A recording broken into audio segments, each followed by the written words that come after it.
चलिए उम्मीद करता हूँ ट्राई करके आऊँगी थोड़ा बहुत। बना? नहीं? चलो ठीक है। बुद्धि का जितना भी पार्ट देखे उसके तहत ये सब क्वेश्चंस को लेकर आया हूँ। एक आध क्वेश्चन हमारे टॉपिक से या मैंने जो थ्योरी बताया उससे अलग मिलेगा, तो उसको यहीं पे मैं एक्सप्लेन कर दूंगा। ठीक है? मिला है ऐसे, जैसे स्टर्नबर्ग का ट्रायर्कियल थ्योरी, ये सब पॉइंट्स देखने को मिलेंगे। अब बुद्धि एवं व्यक्तित्व की अवधारणा एक टॉपिक है। ऑन एवरेज 5 चैप्टर है, तो एक चैप्टर से अगर 2 क्वेश्चन पूछा जाए तो बुद्धि से ये मान के चल सकते हैं कि एक क्वेश्चन पूछा जाएगा, और एक क्वेश्चन के लिए आपको 50 क्वेश्चन प्रैक्टिस करा दिया और उसका एक्सप्लेनेशन दे दिया। तो मेरे ख्याल से इससे बाहर नहीं पूछा जाना चाहिए, इतना करके जाना काफ़ी रहेगा। 20 क्वेश्चन कर चुके हैं ये, आज 10 करेंगे, टोटल 30 हो जाएगा। चलो, which one of the following illustrates a person with linguistic intelligence? निम्नलिखित में से कौन सा भाषागत बुद्धिमत्ता वाले व्यक्ति का उदाहरण है? क्या आंसर? सी ट्राई किए, ठीक है। The ability to notice and make distinctions among other, प्रतिक्रिया करने की तथा दूसरों के बीच प्रतिष्ठा बनाने की क्षमता। The ability to handle to long chains of reasoning, लंबे समय तक तर्क करने की क्षमता। Sensitivity to the meaning and order of words and varied uses of language, शब्दों के अर्थ और क्रम और भाषाओं के विभिन्न उपयोगों के प्रति संवेदनशीलता। जो बेस्ट आंसर है वो कौन सा? सी, शब्दों के अर्थ और क्रम और भाषाओं के विभिन्न उपयोगों के प्रति संवेदनशीलता। देखिए, ये किसका थ्योरी समझ आ रहा है आपको मालूम? लिंग्विस्टिक वाला, हॉवर्ड हॉवर्ड गार्डनर का जो मल्टीपल इंटेलिजेंस थ्योरी है, मल्टीपल इंटेलिजेंस थ्योरी है, बहुबुद्धि सिद्धांत, किसका? हॉवर्ड गार्डनर का। उसमें आपको ये देखने को मिलेगा लिंग्विस्टिक, ठीक, वर्बल लिंग्विस्टिक। तो वर्बल लिंग्विस्टिक या भाषागत जो बुद्धिमत्ता है, अगर उसमें आपकी पकड़ अच्छी है, इसका मतलब क्या कि आप किसी भी भाषा के माध्यम से अच्छा बोल सकोगे, अच्छा लिख सकोगे, समझ सकोगे और दूसरे को भी समझा सकोगे। ठीक, भाषागत बुद्धि का यही अर्थ है कि आपकी भाषा पे अच्छी खासी पकड़ होगी। जैसे आप देख लेना, बीजेपी के एक प्रवक्ता है सुधांशु त्रिवेदी, संबित पात्रा, ये डिबेट करते हुए लगता है कि भाषा पे कितना अच्छा कंट्रोल है, पकड़ है, कितनी अच्छी जानकारी है उनको। तो लिंग्विस्टिक इंटेलिजेंस मतलब क्या? कोई अच्छा किसी भी लैंग्वेज पर, कोई भी लैंग्वेज हो, अगर मेरा हिंदी माध्यम है तो मैं हिंदी कर लिया, अंग्रेजी तो अंग्रेजी कर लिया, फ्रेंच तो फ्रेंच कर लिया, तो उस पर अच्छा बोलना, लिखना और समझ सकना। अब इस पे जो एक्सपर्ट होगा या इस पे जो इंटेलिजेंट होगा वो व्यक्ति क्या क्या हो सकता है, इस बात को भी ध्यान रखना। तो यहाँ से और क्वेश्चंस निकल के आ सकते हैं। एक अच्छा लेखक हो सकता है क्या? एक अच्छा राइटर हो सकता है? टीचर हो सकता है क्या, जो अच्छे से एक्सप्लेन कर सके? उसका सेंस ऑफ ह्यूमर अच्छा हो सकता है क्या? या मैं बोल सकता हूँ कोई कॉमेडियन हो सकता है क्या? Comedy nights with Kapil, joke मार रहे हैं, बोल तो मैं भी रहा हूँ, बोल तो आप भी रहे हो, बोल तो वो भी रहे, लेकिन हंसी उसके बात पे आ रही है, क्यों? ह्यूमर अच्छा है उसका, भाषा पे अच्छा पकड़ होगा, कहाँ पे पॉज देना, कहाँ पे कैसे कमेंट करना है। ठीक, अच्छा लेखक हो सकता है, शिक्षक हो सकता है, कॉमेडियन हो सकता है, ठीक, साहित्यकार हो सकता है, अच्छा श्रोता भी हो सकता है, लिसनर भी हो सकता है। A good speaker is always a good listener, अच्छा श्रोता हो सकता है। इन सब बातों का ध्यान रखना, दूसरे को बहुत अच्छे से समझा सकता है, एक्सप्लेन कर सकता है। तो ये सब लिंग्विस्टिक इंटेलिजेंट लोगों की कैटेगरी है, इसको याद रखिएगा। तो इसका ऑप्शन क्या है? C. Creative intelligence is dependent on rote learning, रटना सीखना, एक्सपेरिंशियल लर्निंग, अनुभवात्मक अधिगम, अधिगम है ये, अधिगम लर्निंग। ठीक, कुछ शब्द ज्यादा ही हिंदी हो जाता है, अधिगम। वर्बल लर्निंग, मौखिक शिक्षा, डिस्कवरी लर्निंग, खोज सीखना। ठीक, आपको कल मैं ट्रायर्कियल थ्योरी बताया था क्या? स्टर्नबर्ग का एसीपी वाला कुछ याद आ रहा है? स्टर्नबर्ग का त्रिआयामी सिद्धांत या त्रिगुणात्मक सिद्धांत या त्रिआर्की सिद्धांत, याद आया कुछ? स्टर्नबर्ग का त्रिआयामी सिद्धांत, ये भी बुद्धि पर बात किया। तो ये जो 3 स्ट्रक्चर दिया ट्रायर्कियल, ट्रायर्कियल थ्योरी, ये जो ट्रायर्कियल थ्योरी प्रस्तुत किया, इसके अंतर्गत तीन बातें आती हैं, कौन कौन सा? एनालिटिकल, इसको बोलेंगे विश्लेषणात्मक,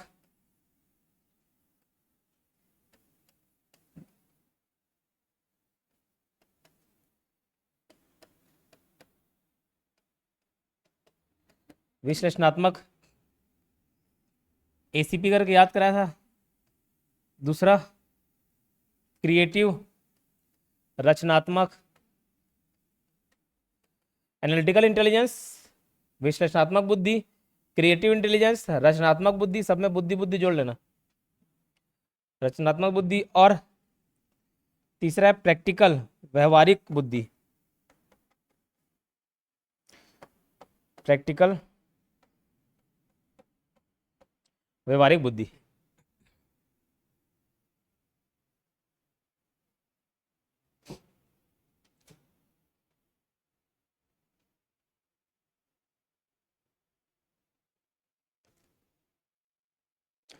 एनालिटिकल इंटेलिजेंस से संबंध है किसका? तो एकेडमिक लर्निंग का, ध्यान रखना, एकेडमिक लर्निंग का। ये सब पॉइंट्स भी याद रखिए, यहाँ से क्वेश्चंस बन जाता है। जस्ट नेक्स्ट क्वेश्चन इसके ऊपर है, एकेडमिक लर्निंग का, या एकेडमिक इंटेलिजेंस बोल सकते हो। शैक्षिक बुद्धि, जो पढ़ पढ़ के बुद्धि हासिल की जाती है, वो एनालिटिकल इंटेलिजेंस के अंतर्गत शामिल होती है। क्रिएटिव इंटेलिजेंस के अंतर्गत क्या आता है?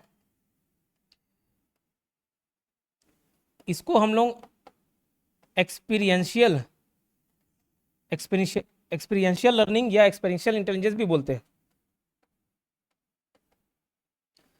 एक्सपीरियंस अनुभव, तो वहीं से निकला हुआ है अनुभवात्मक।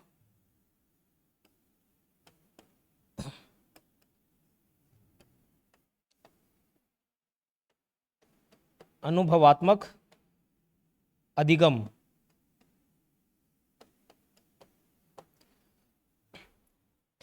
और इसको बोलते हैं, ये जैसे एक्सपेरियंशियल हो गया, एक्सपीरियंस से एक्सपीरियंशियल, ये एक्सपेरिमेंटल। कभी पूछ दे तो, अभी तो ये वाला पूछा, ये पूछ दे तो यार ना, एक्सपेरिमेंटल क्या होता है, थोड़ा सा एक्सप्लेन करता हूँ, समझ आ जाएगा। एक्सपेरिमेंटल लर्निंग, इसको हिंदी में बोलेंगे प्रयोगात्मक, प्रयोगात्मक अधिगम।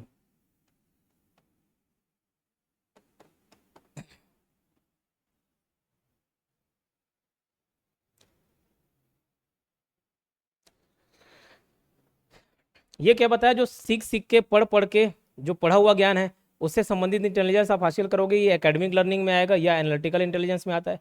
क्रिएटिव इंटेलिजेंस को एक्सपीरियंशियल लर्निंग इसलिए बोलते हैं, जैसे कोई भी आपको नया प्रॉब्लम आ गया या कोई प्रॉब्लम आया, तो आप उसको कौन से नए तरीके से, नए सिरे से अगर सॉल्व करते हो, वो क्रिएटिव इंटेलिजेंस। क्रिएटिव का मतलब ही होता है कोई नया आइडिया।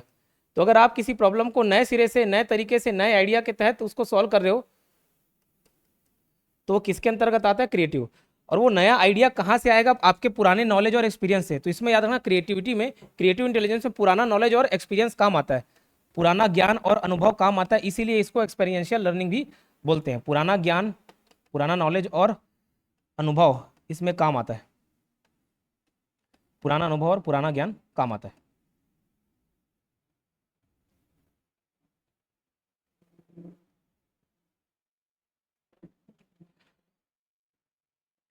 तो कोई नया प्रॉब्लम आने पर एक व्यक्ति कैसा रिएक्ट करता है, उस आधार पे ये जज किया जा सकता है कि वो कितना क्रिएटिव इंटेलिजेंट है कि नहीं है।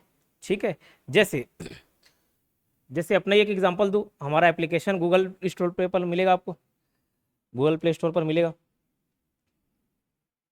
तो इससे पहले गूगल प्ले स्टोर पर ऐप रखने का कोई खर्चा नहीं होता था, सिर्फ जो ऐप कंपनी है उसको हमको शेयर देना होता था। जो भी ऑनलाइन ट्रांजेक्शन हुआ, ऑनलाइन कोई कोर्स परचेस किया, उसको शेयर देना है, कुछ आधा वो रखेगा, आधा मैं रखूँगा, इतना बात था। फिर गूगल प्ले स्टोर ने देखा यार इतने सारे अनअकैडमी, बड़े बड़े टीचर्स जो हैं, बड़े बड़े एप्लीकेशन हैं, ये कमा रहे हैं, लेकिन हमारे प्लेटफॉर्म के माध्यम से कमा रहे, बट हमको पैसा नहीं दे रहे। तो बोले कि अब से हमारी पॉलिसी माननी पड़ेगी, अगर कोई ट्रांजेक्शन होगा, हमारे माध्यम से ट्रांजेक्शन होगा, तो हमको भी हिस्सा चाहिए। और इधर उधर का शेयर सब मिला के बोला 40%। और नहीं नहीं तो क्या, तो ऐप से हटा देंगे। मतलब गूगल प्ले स्टोर से नहीं मिलेगा। तो जो app direct Google play store पर देखते हैं वो नहीं मिलेगा। अभी बहुत सारे टीचर इसका विरोध कर रहे हैं, चल ही रहे। बोला ठीक, अब सभी टीचर हड़बड़ा गए, नया प्रॉब्लम था। अब बोले 40% तुमको दे देंगे, 40% एप्लीकेशन वाले को दे देंगे, फिर 18% जीएसटी लगेगा, 2% ले क्या करूँ मैं, वो भी रख लो। तो सब टीचर टेंशन में आ गए, अरे क्या करें क्या करें क्या करें, अरे तो मेरा ही अकेले का थोड़ी ना है, मैं काहे चिंता लूँ उसका। तो वो प्रॉब्लम, वो घटनाएं जो सबके साथ होनी है उसके लिए कोई चिंता नहीं। अगर बरसात हो रहा है सबके लिए बरसात हो रहा है, मेरे लिए कोई टेंशन नहीं। हॉस्टल वार्डन का सिलेबस में चेंजेस है, सिर्फ मेरे लिए आया क्या, सबके लिए आया है, काहे चिंता कर रहे हो सर, मैथ्स का बढ़ा दिया, अरे सबके लिए बढ़ाएं। 2 घंटा कर दी सर, सबके लिए 2 घंटा किए। अरे सर ये कौन सा नया चैप्टर डाल दिए, सबके लिए डालें। तो जो प्रॉब्लम सबके लिए है उसके लिए काहे चिंता करना।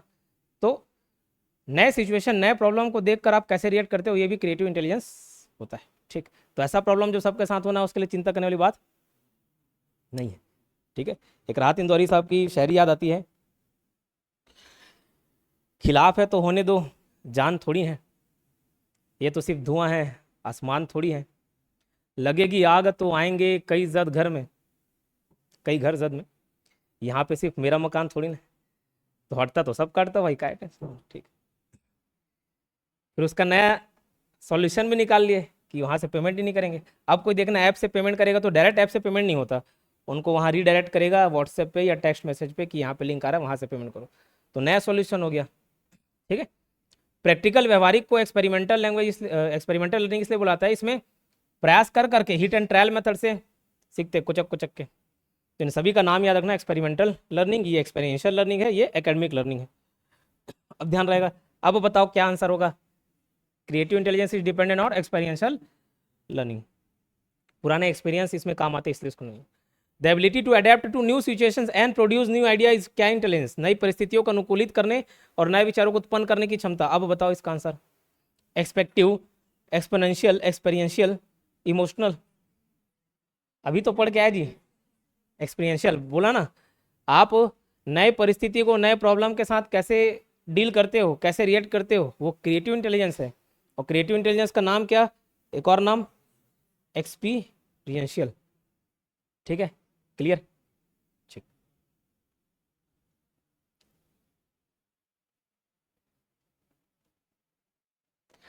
चौथा क्वेश्चन देखते हैं। Mister Richard attended an intelligent test where in he excelled in mechanical, verbal, spatial and numerical skill. ठीक, श्री रिचर्ड ने एक प्रतिभा परीक्षण भाग लिया जिसमें उन्होंने यांत्रिक, मौखिक, स्थानिक और संख्यात्मक कौशल में उत्कृष्टता हासिल की।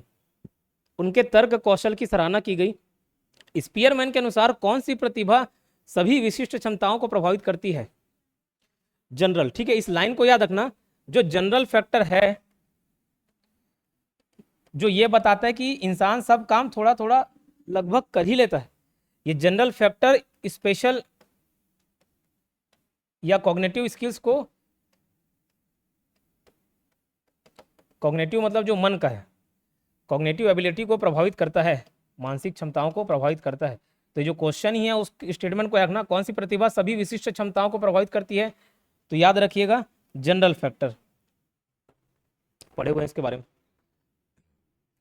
प्रेरणा, a primary school teacher plans to create specialised activity that align with each type of intelligence to foster a learning environment where every student can thrive according to their unique talents and preferences.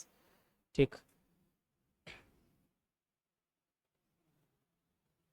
ये question लंबा चौड़ा है। देखो match the following करना है, जैसे musical intelligence दिया हुआ है तो क्या म्यूजिकल इंटेलिजेंस को डिफाइन कर रहा है, स्पेशल दिया हुआ तो क्या उसको डिफाइन कर रहा है, ये देखते हैं। बताओ इसका आंसर क्या होगा, 4 ऑप्शन ए कौन सा सही ढंग से मेल खाता है, बोले musical intelligence, ability in performance और कंपोजिशन स्किल, संगीतात्मक बुद्धि, प्रदर्शन या रचना कौशल में योग्यता।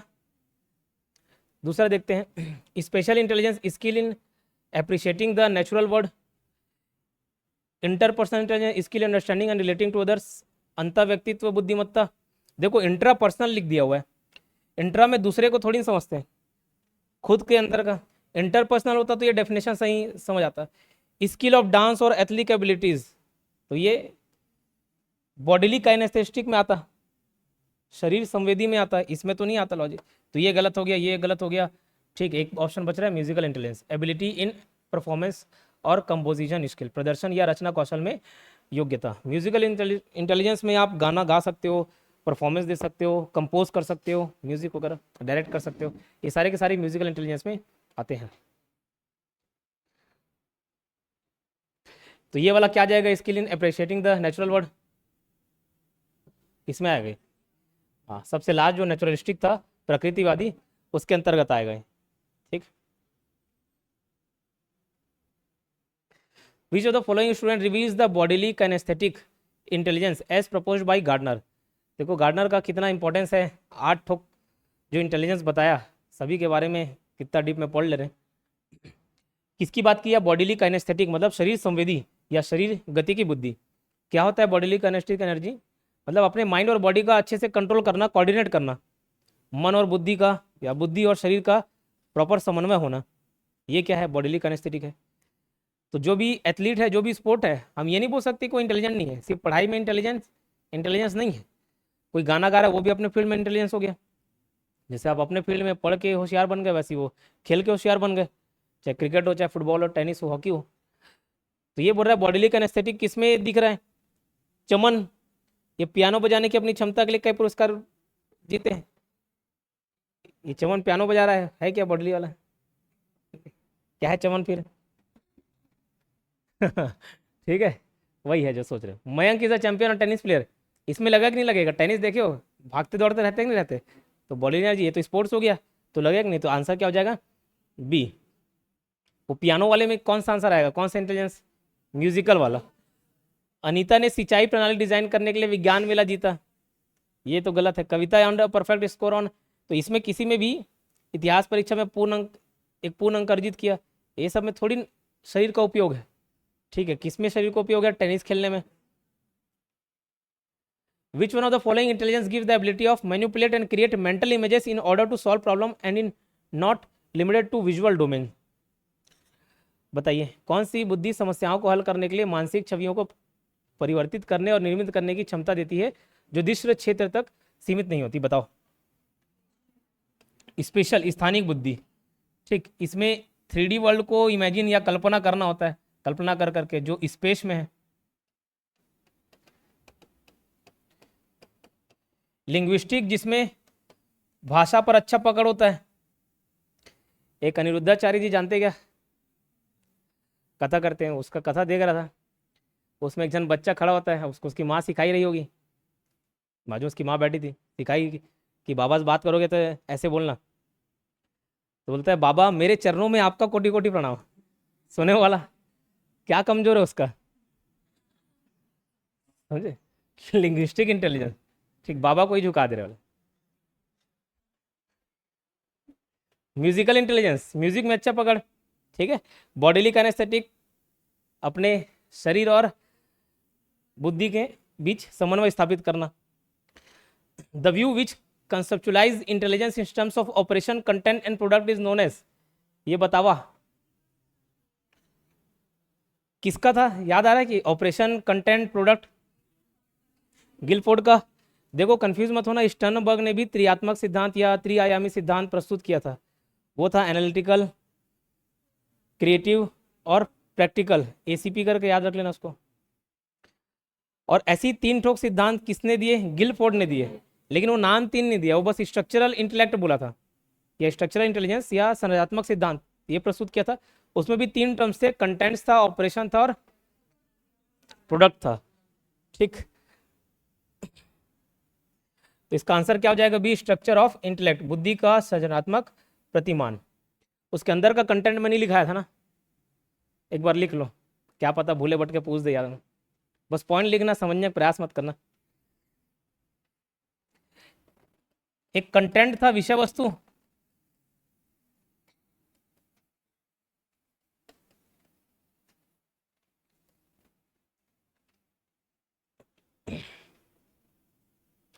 विषय वस्तु, इसके अंतर्गत पॉइंट लिखिएगा।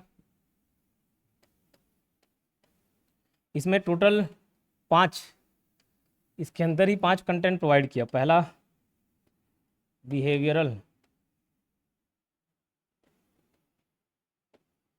दूसरा ऑडिटरी,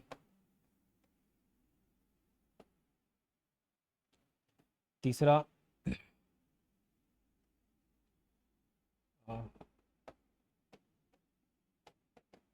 सिमेंटिक, सिंबॉलिक, विजुअल।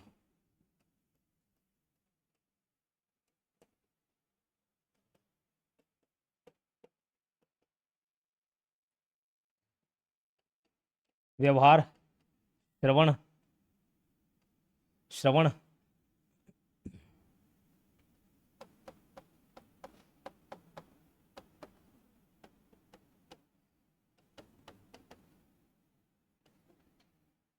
अर्थ संबंधी,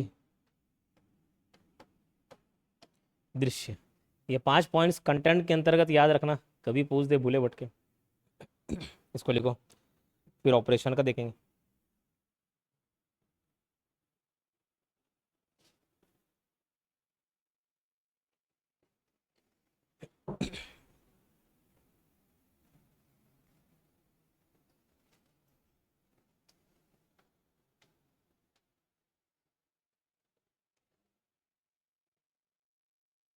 हो गया, लिख।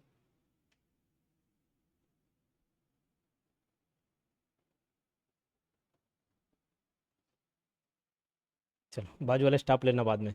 ये कंटेंट हो गया, फिर ऑपरेशंस, संक्रिया,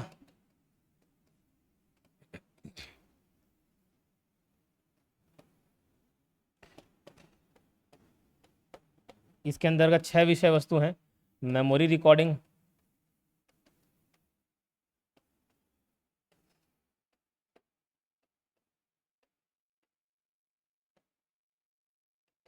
मेमोरी रिटेंशन,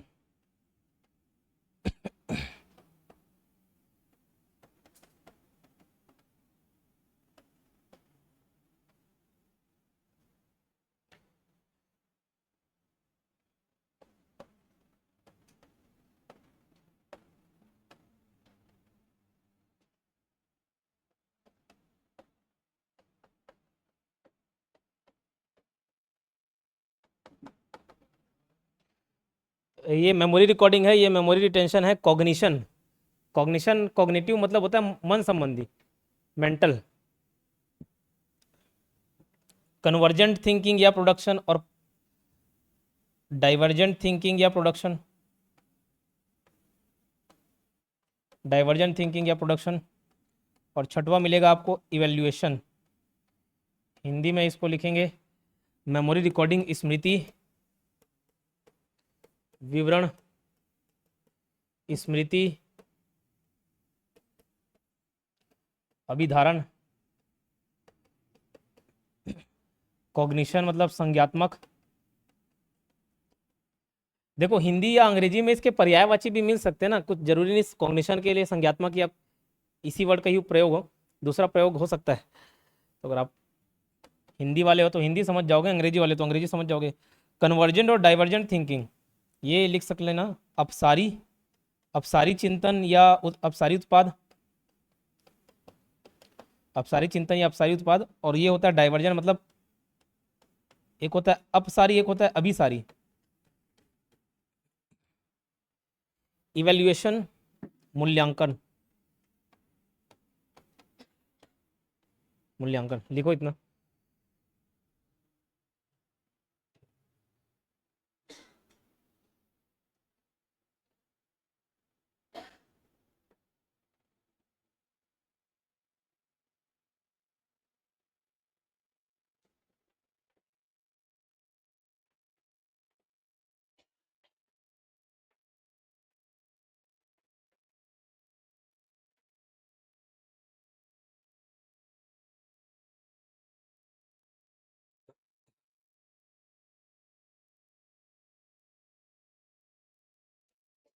संज्ञात्मक, संज्ञात्मक, ठीक है।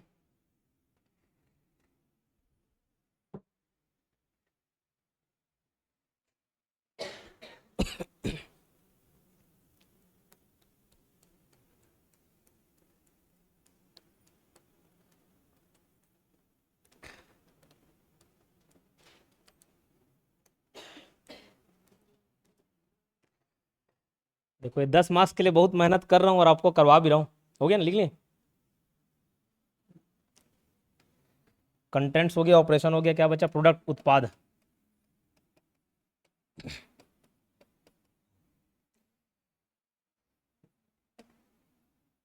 इसमें भी 6 पॉइंट है। पहला याद रखना, रिलेशन, संबंध,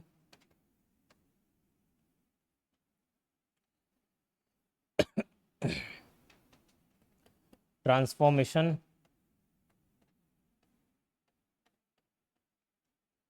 रूपांतरण,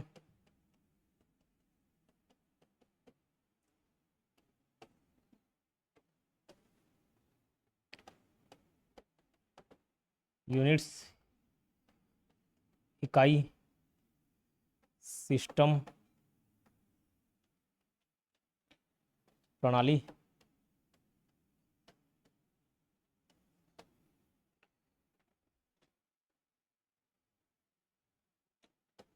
इम्प्लीकेशन, अनुप्रयोग,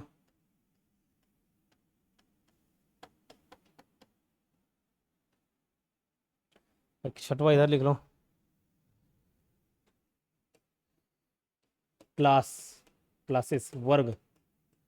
ये 6 पॉइंट प्रोडक्ट्स के अंतर्गत याद रखना।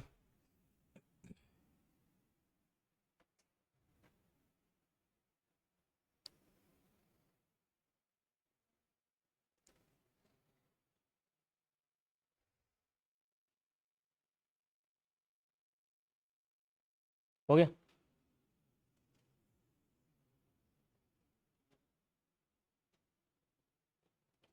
चलिए, नीचे 2 कथन दिए गए हैं, एक को अभिकथन के रूप में और दूसरे को तर्क के रूप में अंकित किया गया है। ये पॉलिटी में आपको देखने को मिलते हैं इस टाइप के क्वेश्चन, कथन ए, कथन बी। इधर भी देख लेते हैं और कैसे सॉल्व करते हैं वो भी समझ आ जाएगा आपको। धीमी गति से सीखने वाले बच्चे वे बच्चे हैं जो शैक्षणिक कौशल प्राप्त करने में कम होते हैं और अक्सर दूसरों द्वारा उन्हें सुस्त और आलसी के रूप में नजरअंदाज कर दिया जाता है। ठीक है, कारण कहाँ है? कारण हिंदी में गोल हो गया। रीजन देखो क्या, separate classes and enrichment programmes are used for gifted children. देखो यहाँ पे बात कर रही है जो स्लो स्टूडेंट है, स्लो लर्नर, जो थोड़ा धीमा सीखते हैं, ये है गिफ्टेड चिल्ड्रन, विशेष बच्चे। ठीक, विशेष बच्चे। तो 2 अलग अलग लोगों की बात कर रहा है। यहाँ पे स्लो लर्नर के बारे में बता रहा है, जो हमने देखा धीमी गति से सीखने वाले बच्चे डैश डैश डैश करते हैं, और separate classes and enrichment programmes are used for gifted children. कारण क्या बता रहे हैं? गिफ्टेड चिल्ड्रन के बारे में बता रहे हैं। देखो दोनों बात सही है, गिफ्टेड चिल्ड्रन के लिए भी एक अलग से क्लासेस, सेपरेट क्लासेस लेकर उसको और एनहांस किया जा सकता है, और स्लो, धीमी गति से सीखने वाले बच्चों के बारे में भी जो बताया जा रहा है वो भी सही है। दोनों कथन सही हैं, लेकिन एक दूसरे को एक्सप्लेन नहीं कर रहा है। इसका बेस्ट आंसर बी होगा, both and R correct, but R एक मिनट, नहीं, हाँ ठीक है, both A and R correct, but R is not, the correct explanation of A. इस टाइप के क्वेश्चंस को कैसे सॉल्व करते हैं आपके पॉलिटी में भी ये आएगा, देखना, ध्यान देना। मान के चलो एक स्टेटमेंट दिया है, कथन, एसर्शन बोलते, और दूसरा दिया रीजन, कारण। मान के चलो मैं बोला मैं लेट आया,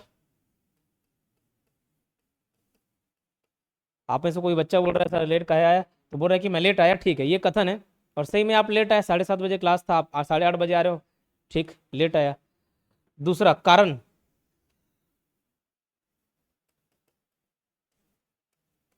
बाइक पंचर हो गया।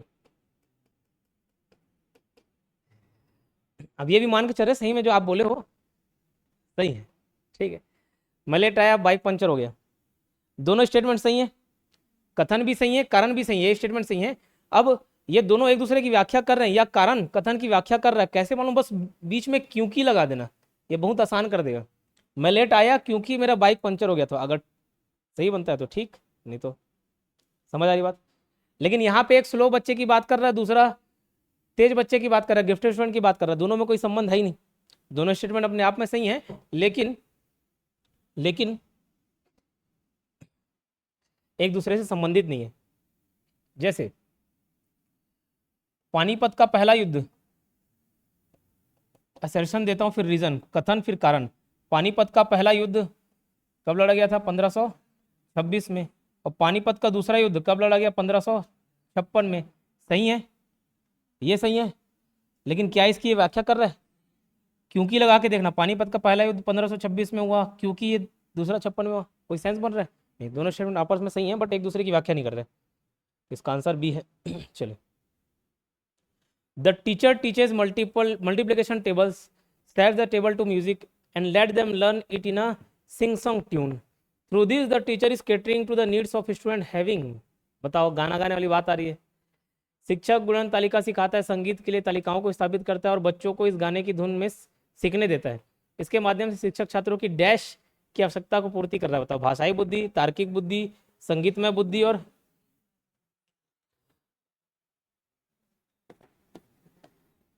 संगीतात्मक बुद्धि। दृश्य बुद्धि कहाँ से, क्या दिखा रहे हो, सुना रही क्या? तो ये आपके 10 क्वेश्चन हुए, 20 और बचा है।